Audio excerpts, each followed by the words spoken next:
جديدة من ضفاف على شاشة العربي اثنان. أهلا ومرحبا بكم مشاهدينا الكرام. أترافق اليوم أنا ورانيا، تحية لك. تحية لك آلاء، ولمشاهدينا يتجدد موعدنا في ضفاف، ونواكب كالعادة مواضيع ثقافية وأدبية وفنية على امتداد الوطن العربي، والبداية كالعادة بالعناوين. ضمن 11 فيلما روائيا طويلا، الفيلم العراقي ابتسامة بيكاسو ينافس في الدورة 11 من مهرجان مسقط السينمائي الدولي. أهلا بكم مشاهدينا الكرام.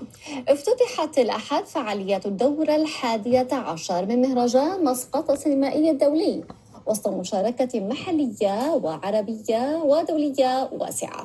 المهرجان المستمر حتى 7 من مارس الجاري يشهد مشاركة أفلام من مختلف المدارس السينمائية تتنافس في عدة مسابقات، هي الروائية والوثائقية الطويلة الدولية، ومسابقة أفلام التحريك، ومسابقة الأفلام العمانية الروائية القصيرة، ومسابقة الأفلام العمانية الوثائقية القصيرة. وتحت شعار عمان المتجددة تقام الدورة الجديدة من المهرجان الذي يهدف إلى تعريف الضيوف العالميين أصحاب التجارب السينمائية على أهم مواقع التصوير التي تتميز بها سلطنة عمان وتجعلها وجهة متميزة لصانعي الأفلام السينمائية تحت مبادرة اصنع فيلمك في عمان. دعونا نلقي نظرة على أجواء اليوم الافتتاحي وانطباعات الضيوف وصناع الأفلام، ثم لنا عودة للمتابعة.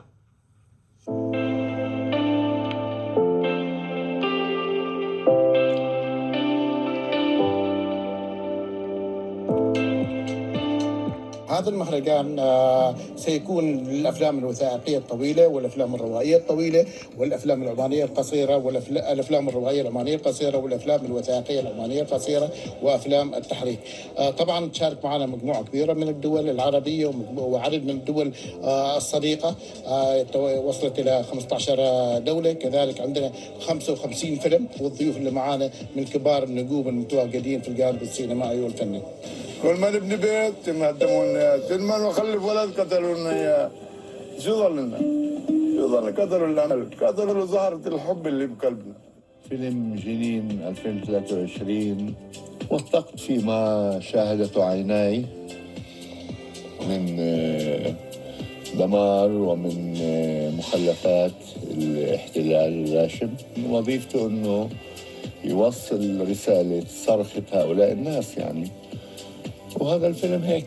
ما فيش حدا المخيم يعني ما بكاش على اللي راح عليه، بس هذا كله ما بهمنا. مشاركة السلك التعليمي في هذا المجال يعطي انطباع خاص ومثمر للأجيال القادمة كي يتعرفوا على هم في دراستهم ياخذوا يعني ثقافة أكثر ومجال أكثر في مجال الأفلام الروائية الثقافية الاجتماعية، يكون عندهم طموح أكثر وأكثر في هذا المجال.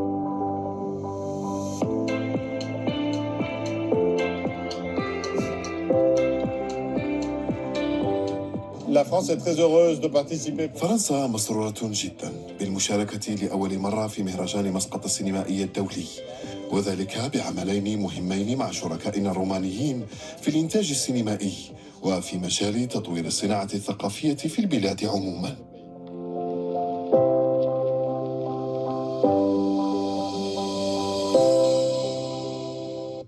إذن هذه من أجواء المهرجان. وفي مسابقة الروائي الطويل يتنافس 11 عملاً تتصدرها إيران بفيلمي الحارس وفيلم المبادلة، بينما تمثل الأفلام الأخرى 9 دول بينها الهند بفيلم واحد.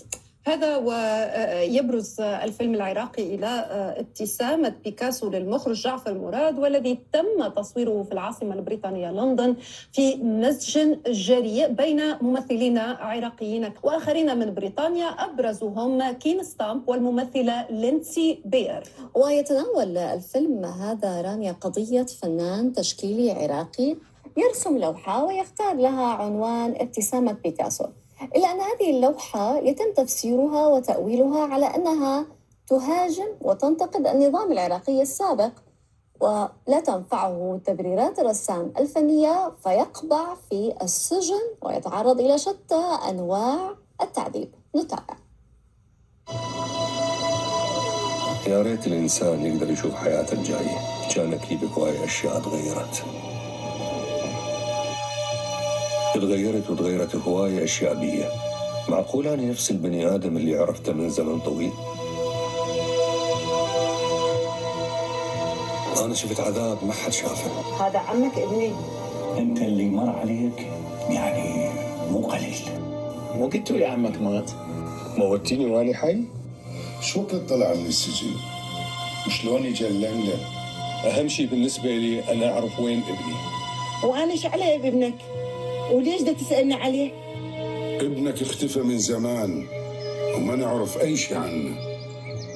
وللحديث عن فيلم ابتسامة بيكاسو ومشاركته في مهرجان مسقط السينمائي الدولي ينضم إلينا المخرج السينمائي العراقي جعفر مراد. مرحبا بك سيد جعفر معنا في ضفاف على العربي 2. وبداية يعني حدثنا عن أجواء مهرجان مسقط وكيف ترى مشاركة فيلمك بمهرجان في دولة عربية.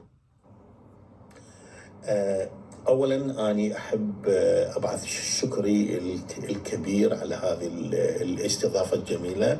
طبعا أكيد شكر كبير للقائمين على المهرجان مسقط السينمائي والحفاوة الجميلة اللي حسيت بها من ساعة دخولي سلطنة عمان.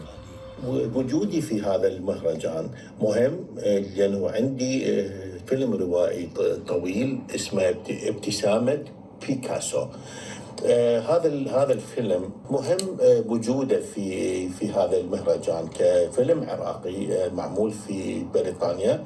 ايضا مهم انه التقي بمجموعه فنانين عرب. الحديث عن الافلام، الحديث عن الاكسبيرينس، الحديث عن الخبره اثناء التصوير، اثناء المونتاج في المهرجانات البقيه. فهذا الحديث مع المخرجين، مع الفنانين اللي دا التقي بهم مهم ايضا. نعم. تبادل آراء، تبادل افكار. ايضا اشوف يا مرحله واصله الافلام، فوجودي في هذا المهرجان مهم حقيقي. نعم سيد جعفر، يعني بالحديث عن فيلمك ابتسامة بيكاسو، لماذا اخترت هذا العنوان وما رمزية هذا العنوان، على الرغم من أنه طوال مدة الفيلم لم يكن هناك أي تطرق إلى بيكاسو، يعني فقط هو اسم اللوحة ابتسامة بيكاسو، لماذا؟ مهم أنه تختار عنوان إلى عملك يكون عنوان ملفت مميز، لأنه من خلال عنوان فيلمك راح تحاول تنقل الفيدباك أو تنقل الباك جراوند مالت الفيلم بطريقة مختصرة جدا. ابتسامة بيكاسو هو عنوان مهم، واللي يسمعها عباله انه انا راح احكي على الفنان الكبير بيكاسو او راح اناقش موضوعه هو، بس الموضوع مختلف جدا، له علاقه بالاحداث اللي انا دا اناقشها بالفيلم. نعم. بس هو نعم. ما له علاقه بالفنان الكبير. يعني سيد جعفر، يشارك في الفيلم ممثلون عراقيون وآخرون بريطانيون. كيف كانت عملية الكاستينج هنا وما هي الكواليس أو التحديات التي واجهتك أثناء تصوير العمل؟ أكيد كل عمل هو من البداية يحتاج إلى تضحيات، يحتاج إلى فريق عمل سواء كانوا من الفنانين الممثلين. بس أني فكرتي دائما، فهذا ينطيني كنترول، أكون يعني عندي كنترول، عندي سيطرة كاملة على العمل من البداية إلى النهاية. أولا هذا صحيح، هذا مجهود كبير بالنسبة إلي، بس هذا ينطيني إحساس أنه أني دا أنقل أفكاري. وجود أجانب، وجود إنجليز معي بالفيلم، هذا كان مهم أيضا حتى أنطي شعور للمشاهد أنه إحنا في بريطانيا هسه. الموضوع عراقي، بس هو دا أناقشه أني في بريطانيا. فمن البديهي أنه أجيب ممثلين بريطانيين حتى يكون مزيج حلو بين الكالتشر عندنا العراقي وبين الكالتشر الإنجليزي. بما أنه الأحداث في إنجلترا، فحلو إذا اللوكيشن يكون إنجليزي والممثلين أيضا إنجليز، بس البطولة عراقية، الروح عراقية، الحكي عراقي، القصة عراقية، بس في أتموسفير إنجليزي. فهذا اللي يخليه يكون فيلم مميز. نعم سيد جعفر، أيضا تصوير الفيلم كان في لندن، يعني هل كان خيارا بالنسبة للمخرج جعفر مراد، أم أنه حتمته عليك الظروف يعني؟ وأيضا ما تأثير إقامتك في بريطانيا على مسيرتك السينمائية؟ أني محظوظ أنه أني عايش في بريطانيا، ومحظوظ أنه أني جدتي عندي فرصة أو تشانس أدرس السينما في هذا البلد.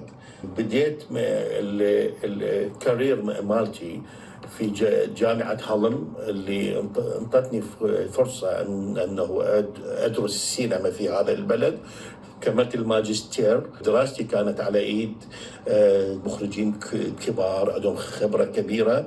فاذا تكون البدايه مالتك صحيحه ويكون البيزك مالتك مضبوط، اكيد راح الجاي راح يكون مضبوط ايضا، ويكون مدروس.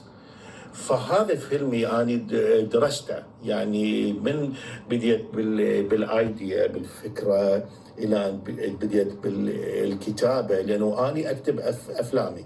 فبديت بالكتابة، والكتابة أخذت مني وقت طويل على ما كملته، لأنه فيلم مهم مثل هذا، سايكولوجي، دراما، سينيكال، يحتاج إلى متابعة كبيرة، ويحتاج إلى سيناريو مكتوب بتقنية عالية. نعم. لهذا أنا أخذت وقت طويل على ما كملته. نعم، شكرا لك سيد جعفر مراد، المخرج السينمائي العراقي، كنت معنا من مسقط.